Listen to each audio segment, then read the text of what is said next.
here we are at our second podcast for Kiki, Latimer, and myself. And we have two wonderful guests today, Harty and Dyan Barbeau, who are both librarians with Sacred Heart Seminary and School of Theology.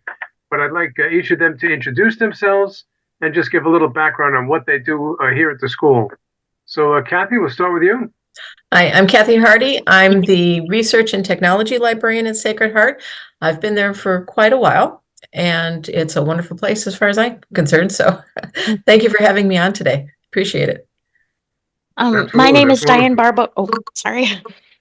Okay, so my name is Dyan Barbeau, and I'm the Director of the Library and Academic Support Services at Sacred Heart. Welcome. Thank you. So the reason that all of us got together today is because I can't remember when it was, Dyan, when did we have that faculty development session about theological writing? How long ago was that? Was it like 6 months ago, maybe? Or yeah, we had it I think in November of last year, so it would have been November of 2023. Got it.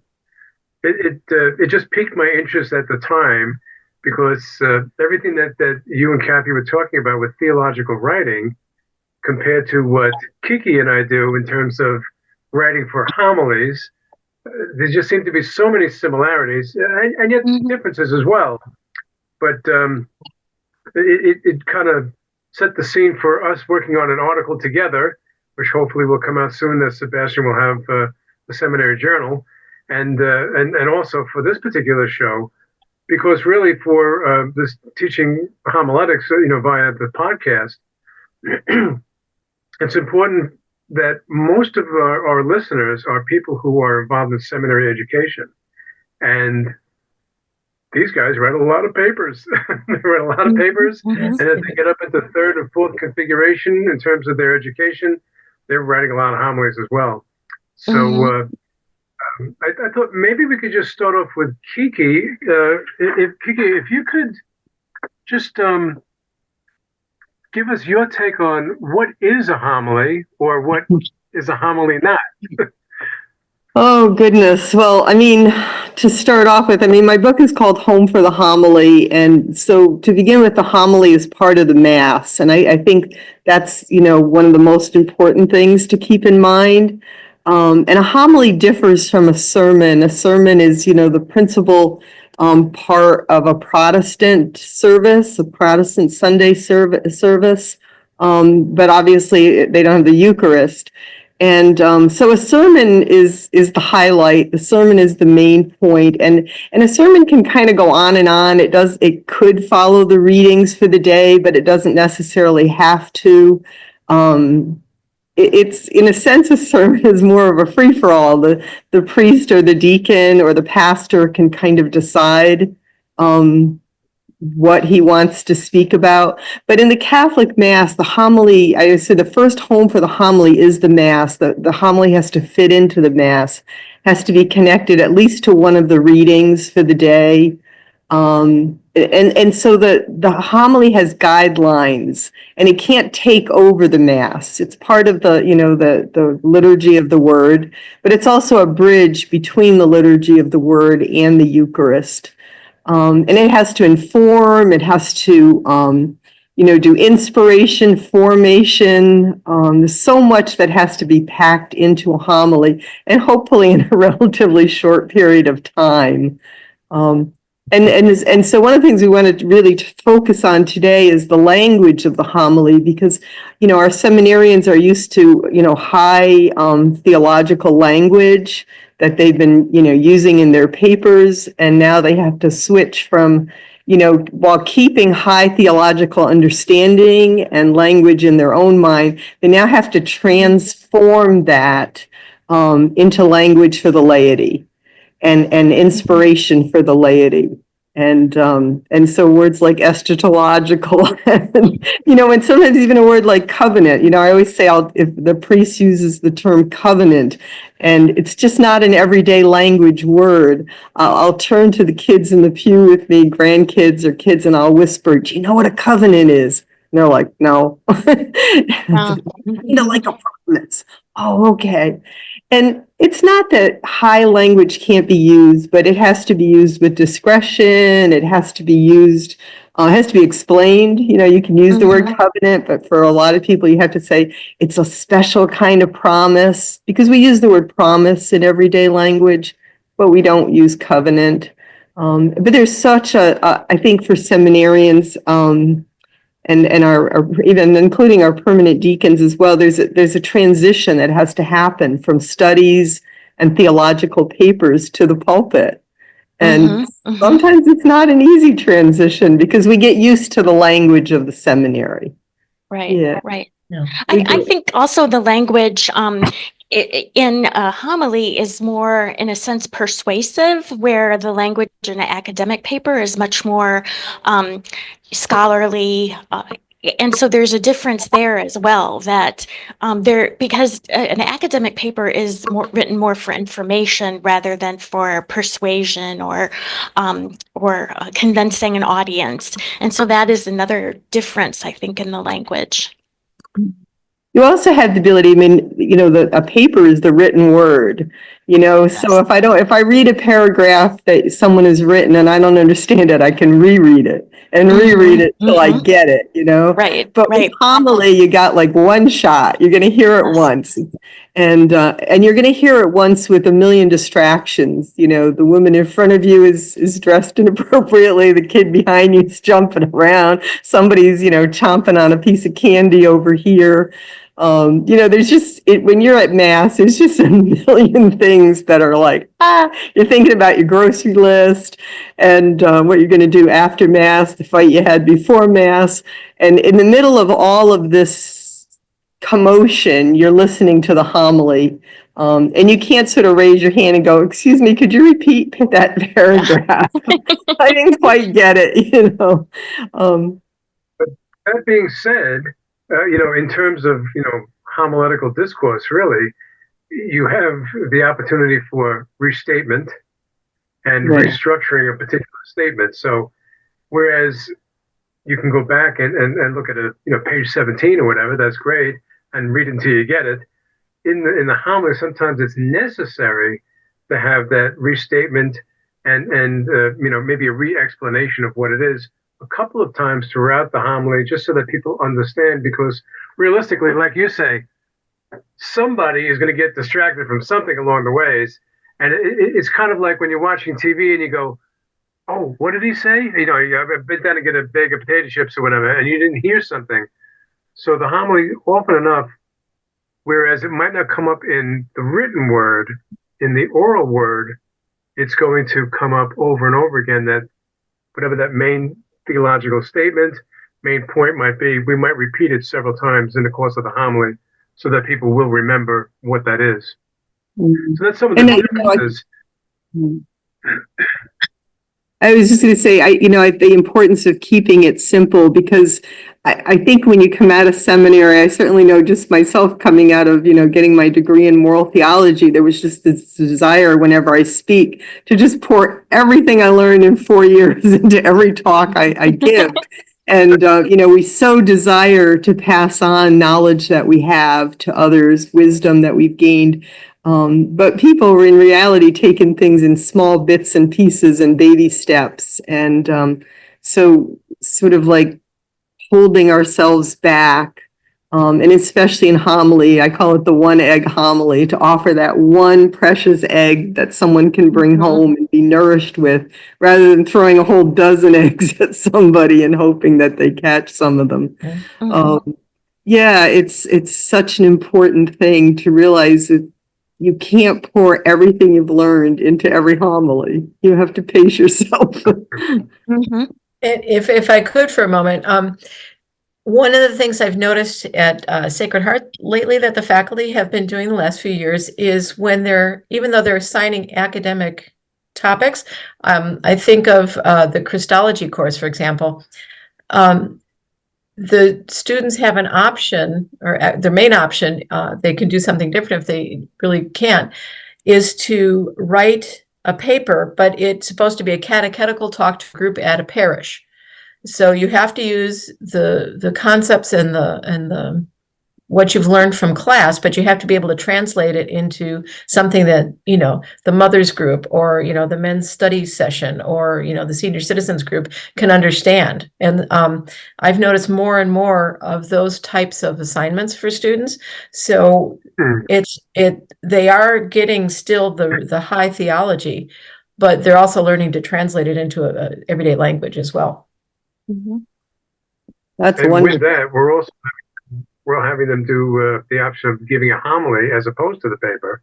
Mm-hmm. So I know we've been doing that in Christology, in moral theology, and also in some of the scripture courses as well, so that the guys are starting to work on the homiletical skills in addition to their writing skills, because they're going to need both. Right. So, what for the two of you, what has been most important to you in terms of teaching good theological writing? What is the most important thing our students need to know?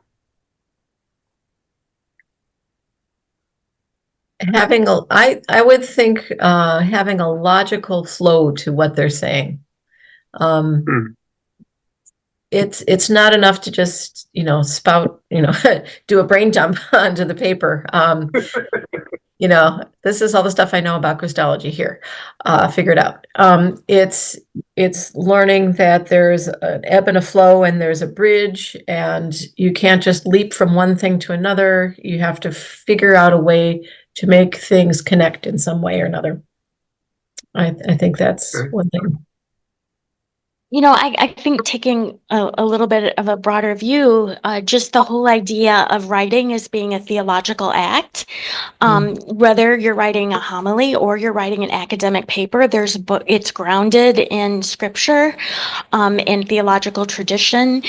Sometimes I think maybe some of our students are even, more interested in writing the homily because they see how it has a direct line to what they're going to be doing in ministry. But if they would see the same idea that, what I write in academics is also a theological act, that it also is going to prepare me for ministry, that is something I think that would be helpful. Yeah, that's a really good point. Yeah.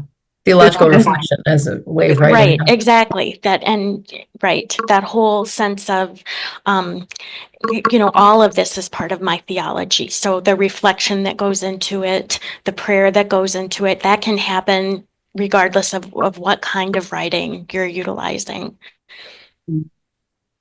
Yeah, Kathy, you mentioned sort of logical coherence in a paper, and of course we want logical coherence in a homily as well. We don't always get it, but I talk about the first home for the homily is the mass, the second home for the homily is the intellect. If the homily doesn't make sense, it's got to make sense, and that means logical coherence from one idea to the next. Right. You can't just be scattered all over the place and sort of wait for the listener to put it all together like a jigsaw puzzle. But we've all heard jigsaw puzzle homilies and you're left kind of going, huh? Like what? Right. Well, and that's true in academic writing too, that the need for a thesis and a focus and sticking to that. So in that way, I think they're kind of similar, because if you don't stick to your thesis in academic writing, you have the same problem. Right. I sometimes have deacons and priests that'll send me their homilies to kind of take a look at, and I send it back saying, well, you got 3 homilies here. Pick one. You got 3 separate homilies. They're all good in and of themselves. They don't belong together. Pick one. Well, same thing with writing is that you've got to have that one point. Well, what do you really want to tell me? One of our theme songs in some of the homiletic classes is, you've got 8 words to tell me what you're going to tell me. God's grace is for everyone. Okay, awesome. If that is your particular main point that you want to tell us, build your homily on that. And I would assume that, you guys look at it the same way in terms of the paper. What is this paper supposed to be telling me? This is, is the God of Israel really the one who is with a strong right hand taking his people out of Egypt, out of slavery, and brought them to the promised land? Why is this so? and tell me why. Exactly. And there's got to be a roadmap to that somehow, you know? Mm-hmm. I mean, a paper has usually a thesis statement, and I tell people, if you can't put your homily into one sentence, like start over, figure it out. What's your one sentence? Right. Mhm. Mm-hmm. The one sentence, you should be able to tell us what you want us to know. Mhm. And sometimes it's interesting because you'll realize the seminarian or the deacon or the priest has no idea what that one sentence is. They've got this mixed salad going around in their brain, and they haven't really decided on their one sentence, and yet they've written a Right. homily that's all over the place. Mhm. Mm-hmm. If you said before that it's like a brain dump of all kinds of information that's coming out because you just spent the last, whatever it is, 10 hours trying to figure out what you want to say. I can't give you everything that I've learned about, Acts chapter 1 in the next 10 minutes, I don't have that kind of time. So similarly to writing, you've got to know what to leave on the cutting room floor, what to put in Yes. your paper, and what to put in your homily. Mhm. Because ultimately, it has to make sense and it's got to have a logical flow. Right. Mm-hmm. And I've noticed that with the scripture professors have when they're doing exegesis, and it becomes more in-depth as they go further along in their studies, but they have a very specific kind of procedure for doing an exegesis. You don't just go look up a commentary. They have them do Lectio Divina. They have them reflect on it before they even touch any book other than the scriptures. Mm-hmm. They are supposed to reflect and see what bubbles up from that.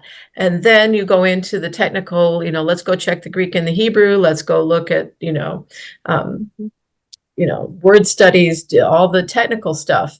And then after going through 8 or 9 different processes in archaeology and whatever, they kind of bring it back to, okay, you've got all this stuff. What thought would you put into your homily if this were your homily?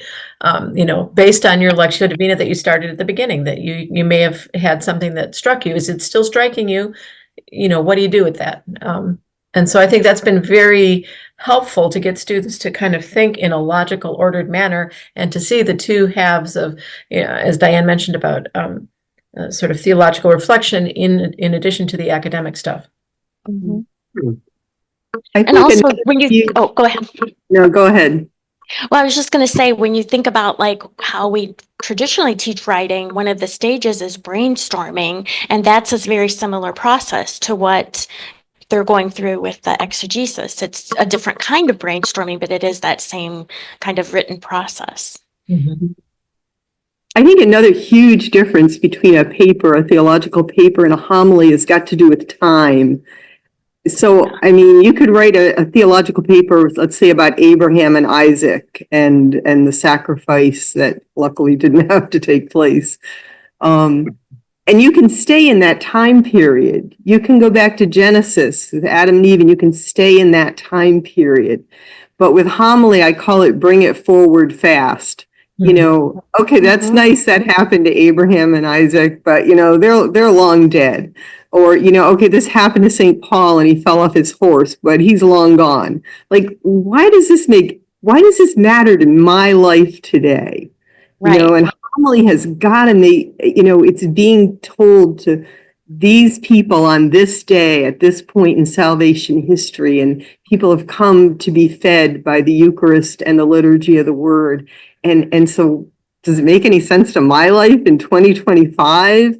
What has Isaac and Abraham got to do with me? Like, how did what happened to them make any difference in my life, today? And if it doesn't, I'm going to start making my grocery list. It's got to be brought. It's got to come into today, Mm-hmm. and not just. Realistic.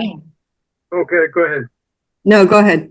As I say, realistically, that's like one of the key points is that the main question that every person in the pew is asking themselves is, what does this have to do with me?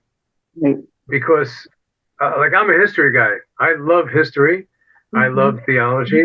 I love to hear this. But the people in the pew also need to have some of that as well. They need to understand, what is that relationship between Isaac and Abraham? What is all of this about, any of the patriarchs? What's going on with the various saints? Background information and exegetical information is important. So the homilist really is taking the ancient world, taking today's world, melding it together, and then trying to explain, what does this have to do with us today as a people of faith? Which is not an easy task, considering that you've got people from 2 to 102 and all different backgrounds. Not easy. Mm-hmm. But that's where the spirit comes in. And I'm glad that Kathy was saying that the professors are encouraging Lectio Divina with a lot of the theological writing, because some things, yes, they have to be historical or they have to be documented in some way, shape, or form. But a lot of what we're doing is faith-based, and if we don't have that prayer input into it, then you're just writing history paper, It's two different things. I think one thing it's important to help us out with that is that the 2-year-old, I always say the 2-year-old, the 12-year-old, the 22-year-old, the 42-year-old, the 102-year-old, they have one thing in common, and that's that they all want happiness. And, you go back to Aquinas, everyone wants happiness. Everyone is seeking it, and usually by the time we get to Mass, we're usually not all that happy because something cranky has happened, or miserable, or sad, or life happens, and then we land at Mass, and so we're even if we don't consciously know it, we're seeking happiness. We're seeking how to make our lives better, how to figure out all the stuff we're living out, and so that deep desire for happiness is so important to tap into. That virtue will make you happier. The sacraments will give you the grace to be happier. And so that's important. We have that one common denominator when people are there, and usually they're not too happy because there's always stuff going on.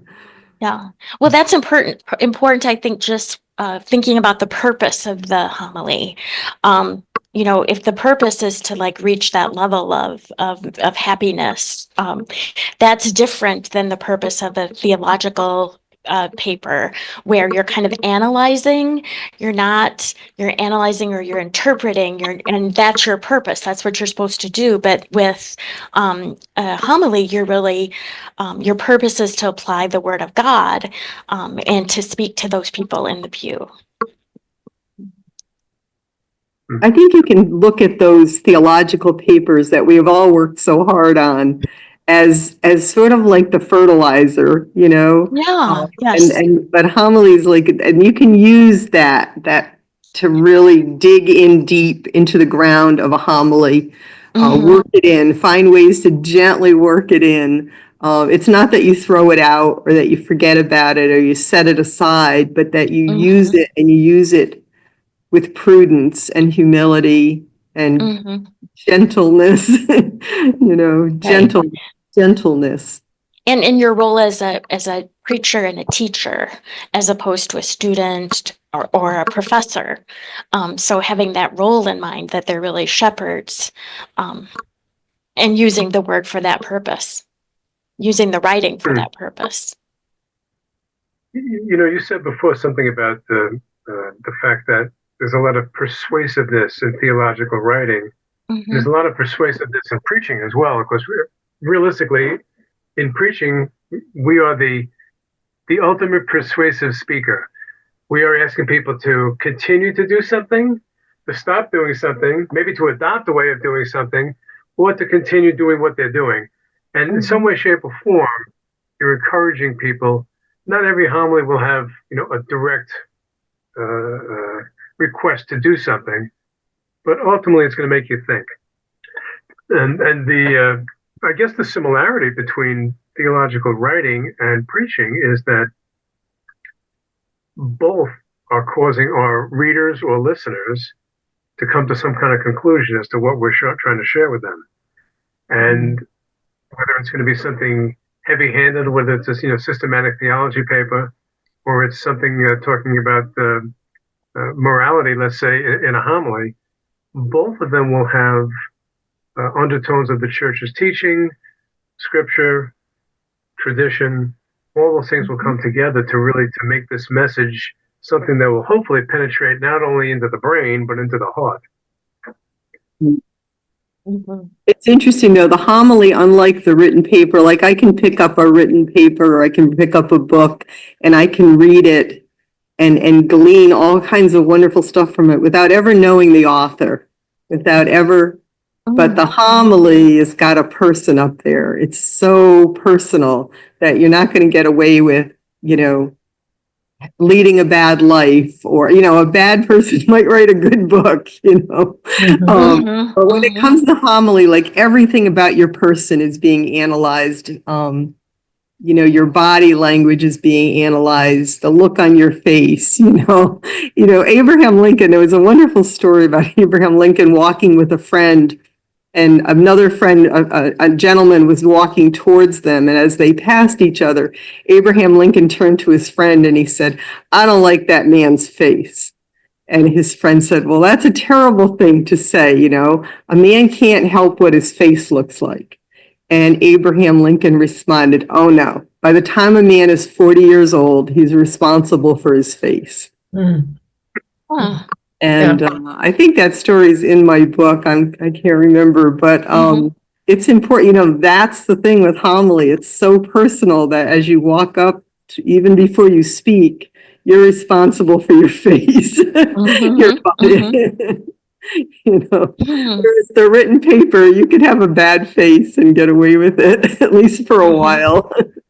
That's a hard thing to teach. Okay, what does your face look like? Like how to teach that presence must be a difficult step. Well, that's where you realize your face looks like your prayer life, and your face looks like your moral choices, and your face looks like what your life looks like. Okay, yeah. And you're not going to be able to fake that. People know when the homily's a fake. They know it. You may think you're getting away with a bad life, but it comes out eventually. People know when the homily's a fake. Yeah. Or if you put the work in on it or not. Yeah. Yeah. Yeah. Not that you're perfect, but that you're working on it. Exactly. Right. Yeah. So, Kathy and Dyan, for the two of you, people who are always working with the word, more specifically with a written perspective, tell us a little bit about this article that we're kind of collaborating on. What are some of the differences or similarities that you see between theological writing and preaching? Do you want to go, Kathy? You can start. Okay. Well, I think that what really impressed me, Steve, when we started talking about our article was just how many of their traditional writing practices you were incorporating with your students already, in terms of, you have them do that Lectio Divina in terms of getting background or brainstorming, and then how they have to organize, which is something that we also say in other writing, and the drafting, and then having time for drafting so that the Holy Spirit can move within the writing, and then also editing. So you were already requiring of your students a lot of the processes that we wish that students would also always apply in their writing. You were kind of doing that with your students, and that really impressed me. The other thing was requiring that they write out their homily, even though it is going to be ultimately spoken, to have that written draft. I heard somewhere that all the great speakers throughout history are speakers that have written a draft of their speech before they give it. And so that I think is really important too. So does that answer the question? The differences, there's actually a lot of similarities in the process, especially the way that you teach it. And so I think that can, if we start, before they get to the writing homily stage, if we start to instill those processes, that is going to help them to be good homilists also when the time comes. So what do you think, Kathy? Great. Yeah, that's true. The brainstorming, the organizing, the sitting with the text for a while in some way. And then of course the differences come, later. The language used and the Right. yeah. It's interesting that as people progress moving from the written word to the oral word, I'm thinking of Kiki. Do you know Walter Burkhardt? You know Walter Yeah. Burkhardt? He was a big Catholic preacher back probably in the mid 80s or so. And the guy was phenomenal because he would have a complete written text. I mean, size 10 font, a million pages as he was preaching. He had it in front of him, but you would never know that he was actually looking down at this. Maybe it was a crutch, but he always had this entire manuscript with him every time he got in the pulpit. But he kept eye contact because he knew what he wanted to say. Right, that's the thing. You got to look this guy up. He was like the dean of Catholic preaching in the 80s. Mhm. Then you got other guys who say, no, all I do is I do bullet points. And bullet points are great if you're going to give a impromptu talk because you can, kind of draw on a lot of personal experiences or whatever. For me, I really like to encourage the guys to write out their entire homily. I don't want them to read it to me, but I want them to have a complete, cohesive understanding of what they want to say or they deliver the message. So you kind of like caught between and betwixt. You don't want them to sit there and read an entire manuscript, text, but you want them to be familiar with it. There was a guy from, I think he was in Mindrad. I believe his name was Richard Stern. Memory serves me correct. And he used a term that I love the term. He says, we don't memorize, but we remember from the mind. Yes. Think about that. That's kind of a cool way to look at things because, in your writing, you've got your introduction, you've got your 4, 5, or 6 points you want to make, and then you've got your conclusion that's going to wrap this whole thing together. It's the same thing in a homily. Right. What's your introduction? You're going to lead us into this. What are your 3 or 4 main sections that you want to share, and what's your conclusion? The only thing is that when you're doing it orally, and especially if you're preaching with no notes, sometimes you have 4 things you want to share, and you can only remember 3. And then what happens is that, okay, well, I guess God doesn't need me to say that 4th point because I don't remember what it is. And you just keep moving forward. Maybe you'll remember a little bit further down the road. Maybe you won't. But I know for myself, what my main prayer is when I walk into the church to preach that day is I say, Lord, I've spent time this week. I know what you want me to share. I don't know exactly what you want me to share because it's your words, it's not mine. Allow me to give the people the words that you need them to hear. I'm prepared. I look extemporaneous, but usually the person who's most extemporaneous is the person who's most prepared. Yes. You have to be prepared. Right. And that comes back down to the writing, Yes. Yeah. Well, I also think, go ahead, Kathy. Oh, go ahead. I was just going to say that it's modern science has kind of proven that in a certain sense because people who take notes on laptops don't remember as well as people who write it out physically, in a classroom with their hands. It's the physical act of writing that reinforces it in your head. So by writing out the homily, you are reinforcing your thoughts and your ideas, at least getting the main points in, so that if later on you forget your point, you at least got most of them in and you can maybe recall it later. Go ahead. Well, I was just going to say we have a favorite quote in the library from Flannery O'Connor, who says, I write so I know what I think. And I think there's a lot of the writing process, just putting, the paper and pen, that it encourages inspiration. Like you start the writing and suddenly you have a word that you would not have had you not gone through that writing process. And so I think that process of writing is really important. Sorry, I didn't mean to interrupt. I mean, I think of Jesus writing in the sand, it's like that written word is powerful. And it does help us think. What did you say? She said, I write. So I don't misquote it. She says, I write so I know what I think. Yeah, it does help you clarify your thoughts. I usually have the seminarians, when I was teaching homiletics, start with a written homily and then move it from there to bullet points. And they'd say, well, I'm not going to remember the homily, the written. And I'd say, well, you wrote it, so you should be able to remember it. You wrote it.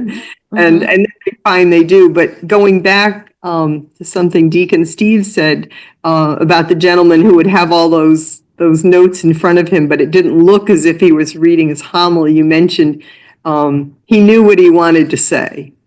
Right. And that's what it comes to. He knew what he wanted to say, and if you get up there and you don't really quite know what you want to say, there's the problem,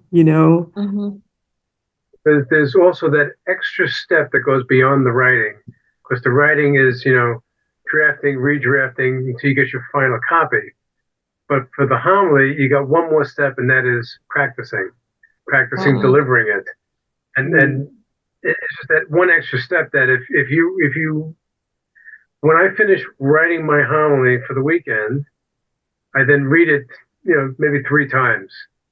I'm not looking to remember, I'm not looking to memorize the homily. I'm just looking to remember where I want to go with it, and just to get the overall flow. Not to worry about every single word, which I might do for a paper or an article or something. That's different. And every word really has very specific meaning. Here, sometimes the words will flow differently depending upon who's sitting in a congregation.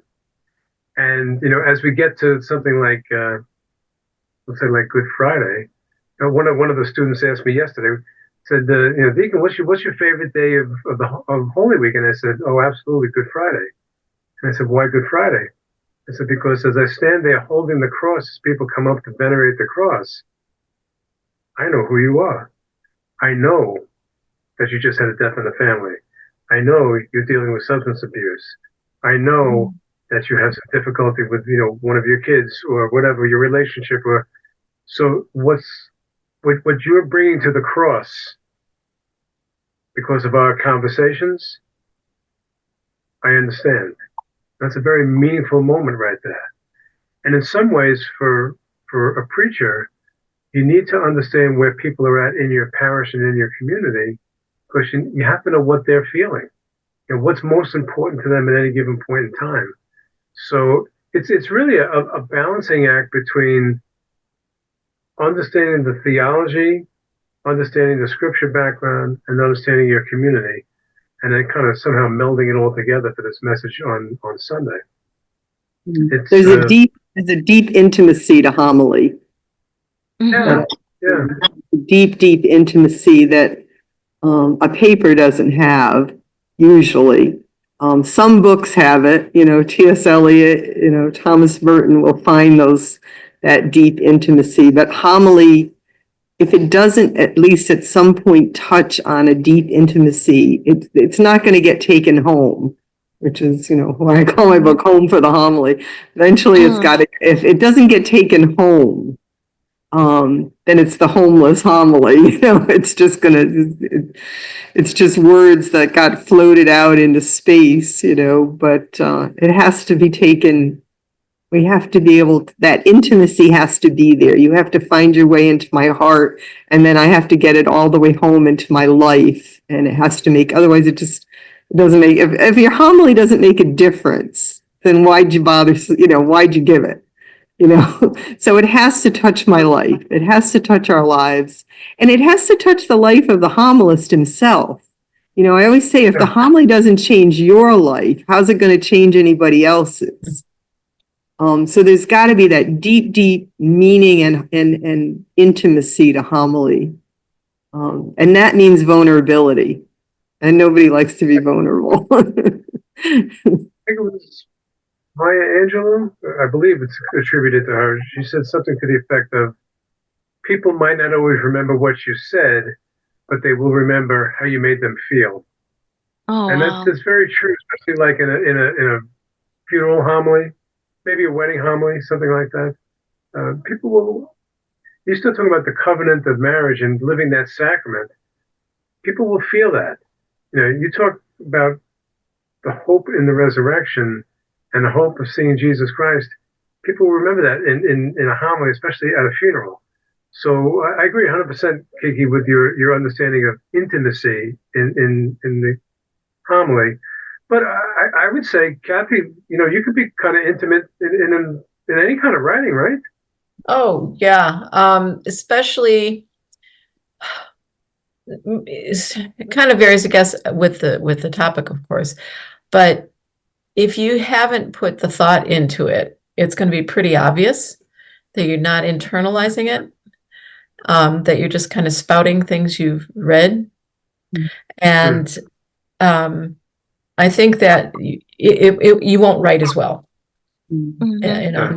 You won't be able to write as well because you don't have that close thought and heart part of it. Right. No connection.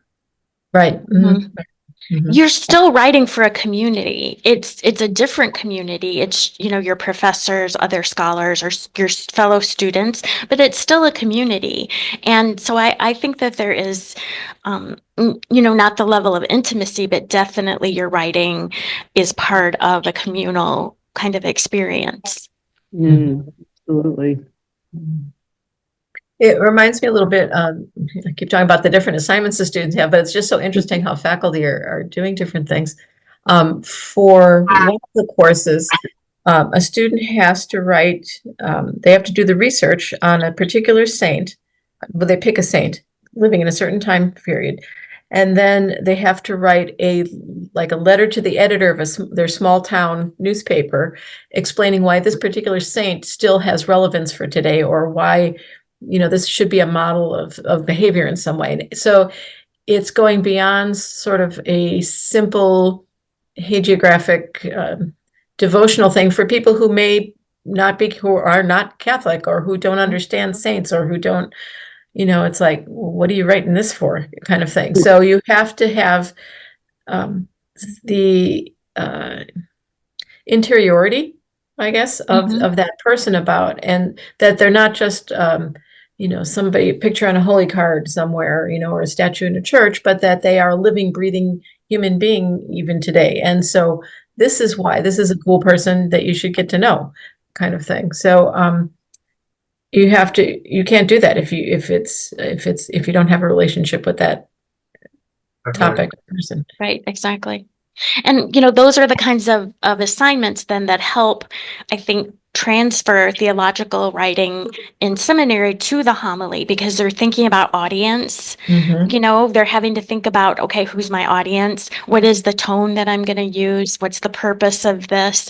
And so all of those kinds of things transmit then to their writing of homilies as well. Just learning to find their own voice. Yes.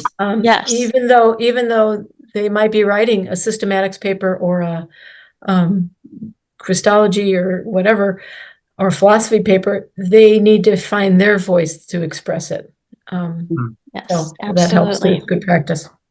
That's so important, finding your own voice. And that's why, downloading someone else's homily does not work, because again, you can tell that's not your voice. That's not who you are. I don't know who it is, but it's not you. We know when it happens. It's like, what? That's not my priest. That's somebody else. Yeah, Your own voice is important.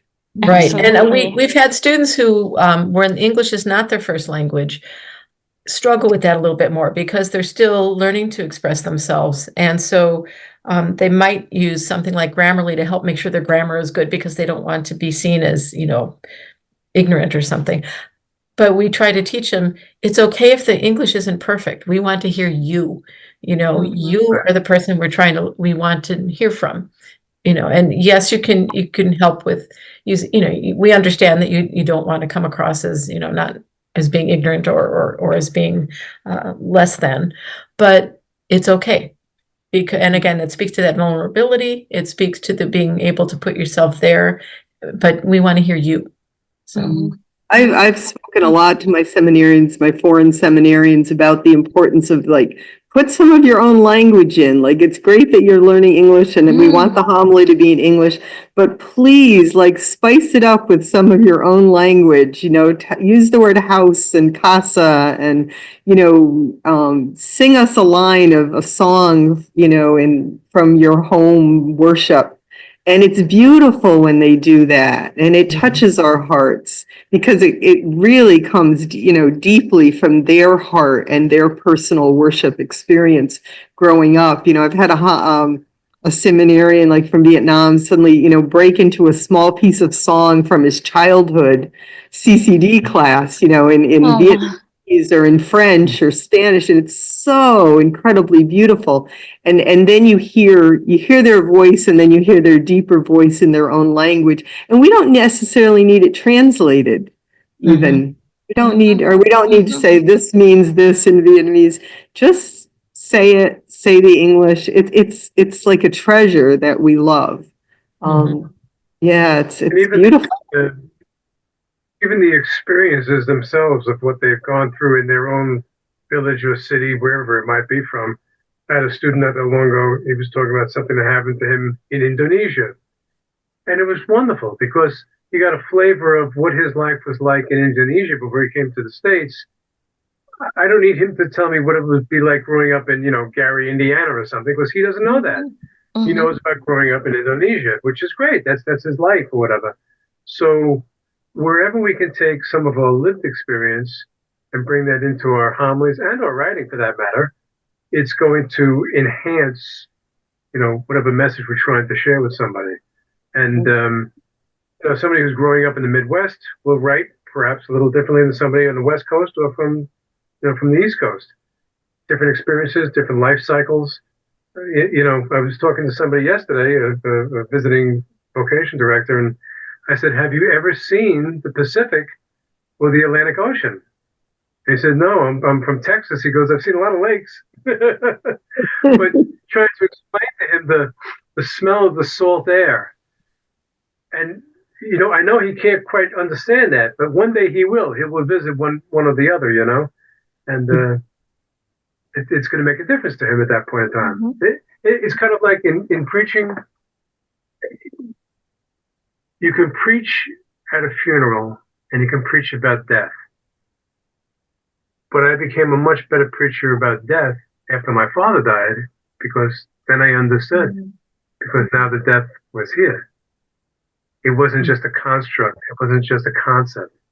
Now I understood it through the eyes of the heart at that point, And that's something that a good writer or a good homilist has in common. A lot of that is experience. They've been through certain things and experiences and situations. And when they describe in words or in language, they're able to bring that message and make it alive. People just have a gift for that when they're young. But others, it's when they're older. I mean, that goes back to your voice. Write what you know, I say. Write what you love. Like, don't write about something you don't know or love. And the other thing too, I think, especially with international students, is by bringing in those stories. We have a student who's originally from Africa, and he was talking about fighting the lions off of their family herd of cattle. And I was like, what? And, it's like you get to see there's a universal church out there, that not everybody grew up with a car in the driveway and, grocery store down the street. Some people had to walk, or they had, lions in their backyard. All sorts of variety of things that it's like, oh, yeah, we aren't just like monolithic. It's, there are people in Syria being crucified. There are things going on. So, yeah, it was it helps. I think it helps the congregation then kind of broaden their perspectives as well. Our faith journeys, our faith stories are important. Our stories, our life, my grandkids look, and my kids, tell me a life story, Grandma, They want a good, juicy life story, and they'll remember them, and our stories are important. And not just our good stories, our rough stories, our tough stories, our times where we've carried crosses or someone else has carried them for us. Those stories are important.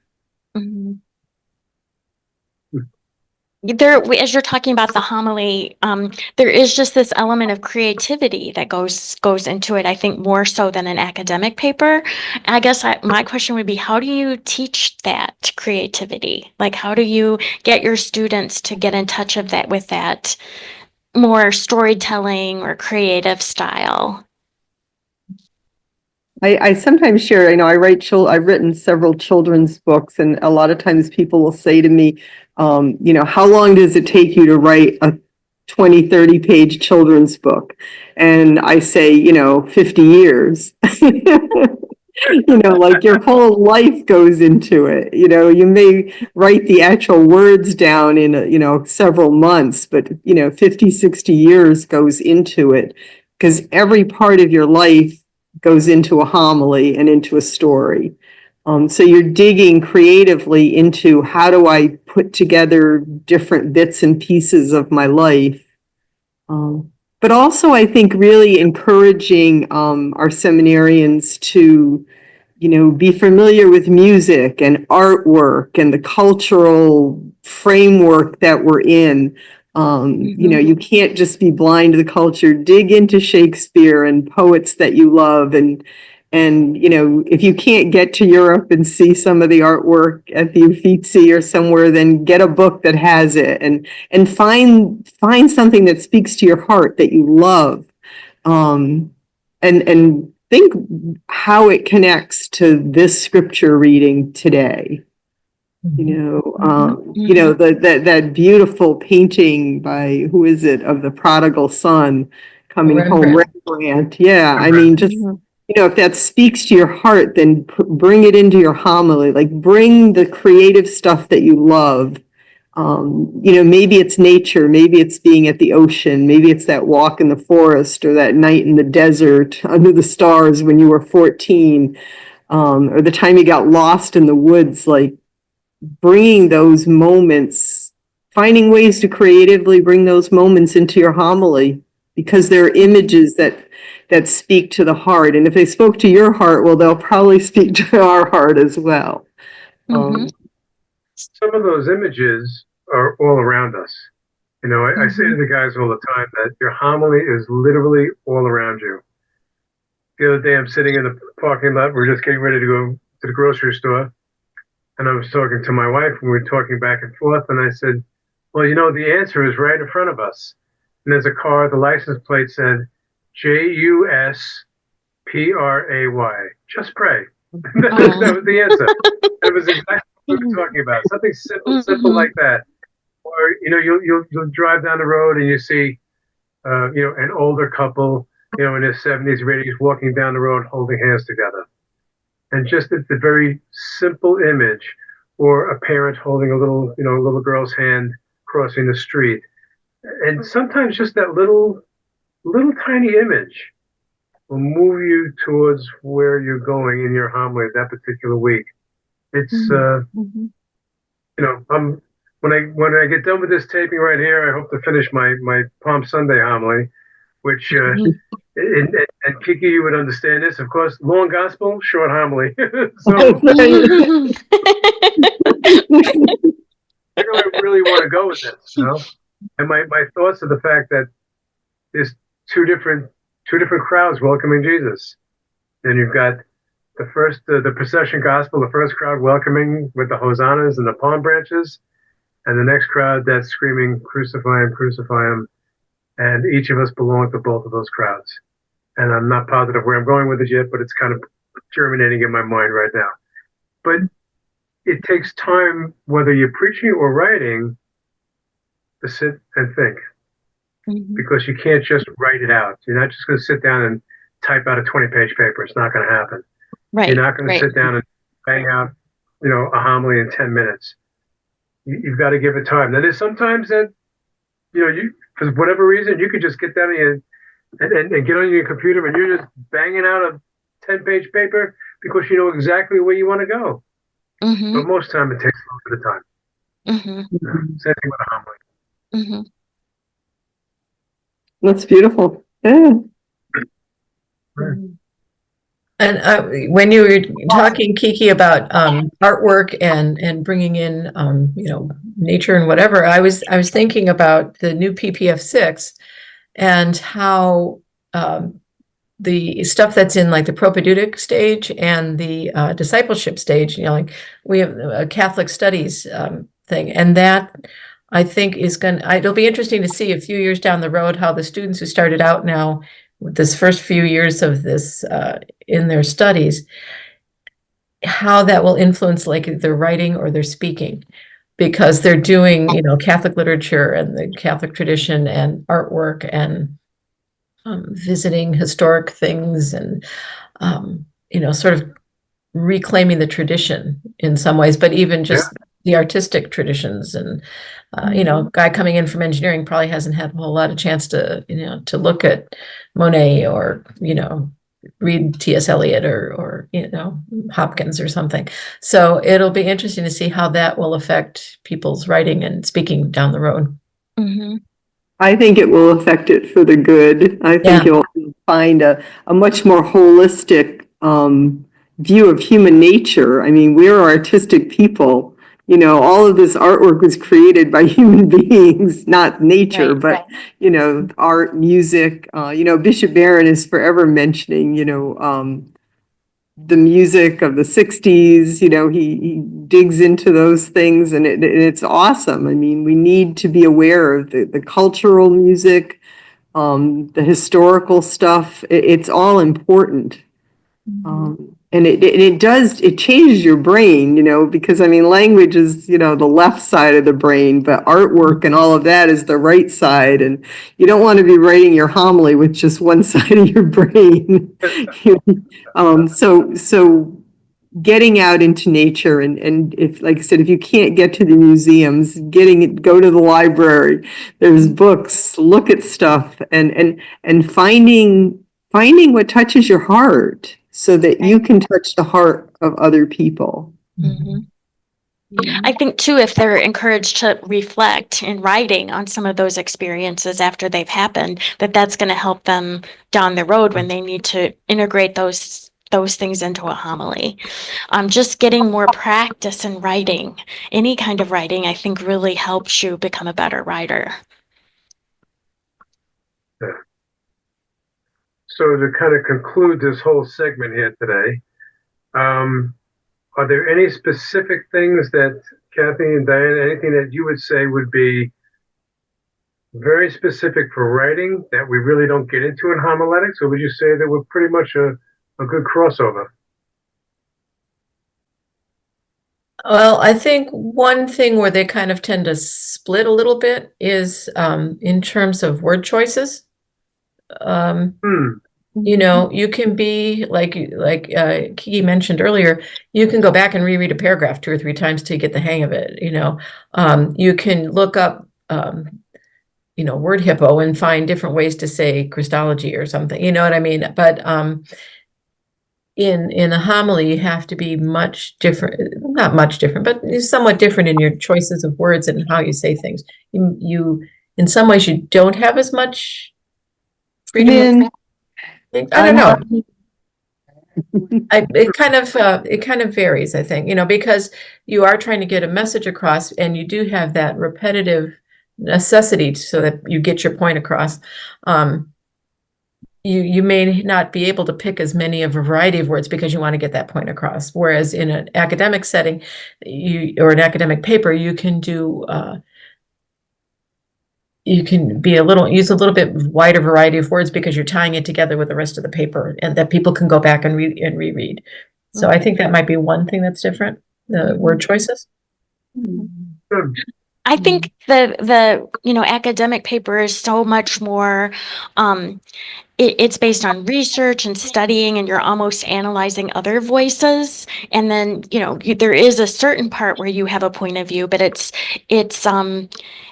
kind of towards what others are thinking or what others have said about this and tying that. Whereas a homily is pretty much your own voice.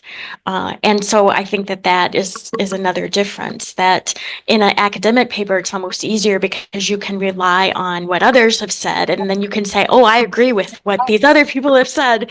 Whereas a homily does seem to be, it has to be your own conviction, kind of your own point of view, your own story. And so that I think is a difference. Yeah. You can't footnote a homily. Right. And you can't just say, oh, well, I agree with so-and-so, yeah, he makes a good point, and I think this is right. You have to kind of make it your own. And you have to have something to say that's from you, not necessarily just artfully combining what others have said.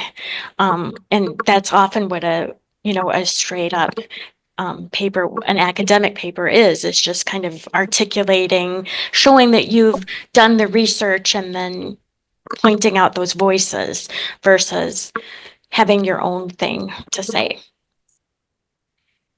Good. And I think we hopefully see an organic movement from one to the other, so that, you have this background of all these papers you've written as a seminarian, and then that you can move from that into homily, having that as your foundation, but moving from it into that more personal voice. Yeah, so we want that organic growth from one to the other. Right. And there's way more similarities that as we've been talking about this with Deacon Steve and just working on our paper, we see way more similarities than differences. There's much more that is similar in the process and everything else than is different. Great. Well, this has been a wonderful conversation. We'll have to do this one again at some point. Maybe when we finish our article. I know. Kiki interviewed the article. Yes. Yes, I would love to do that.